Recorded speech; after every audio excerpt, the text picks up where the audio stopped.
ఈరోజే తెలంగాణ కేబినెట్ సమావేశం. అవును, రాష్ట్ర మంత్రివర్గ సమావేశం ఈరోజే కాబోతోంది. డాక్టర్ బిఆర్ అంబేద్కర్ తెలంగాణ సచివాలయంలో ముఖ్యమంత్రి రేవంత్ రెడ్డి అధ్యక్షతన ఈరోజు మధ్యాహ్నం 2 గంటలకు మంత్రివర్గ సమావేశం అయితే కాబోతుంది.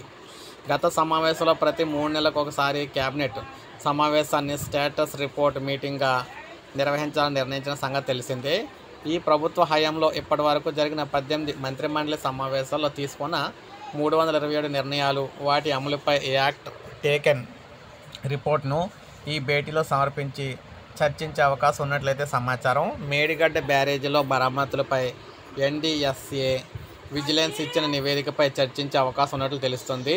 స్టాంప్స్ అండ్ రిజిస్ట్రేషన్ సవరణ చట్టం, రేషన్ కార్డుల జారీ, బీసీ రిజర్వేషన్ అమలు, స్థానిక సంస్థల ఎన్నికలు, గోశాల నిర్మాణం, మహిళల కోసం మరిన్ని కార్యక్రమాలు తదితర అంశాలపై మంత్రిమండలి చర్చించినట్లయితే సమాచారం అన్నమాట. సో ఈ విధంగా చర్చ అయితే జరగబోతుంది ఈరోజు మన క్యాబినెట్ మీటింగ్లోని. సో ఇది మనకు తాజా సమాచారం. ఒక లైక్ చేయండి, సబ్స్క్రైబ్ చేసుకోండి, మన ఛానల్ సబ్స్క్రైబ్ చేసుకోండి.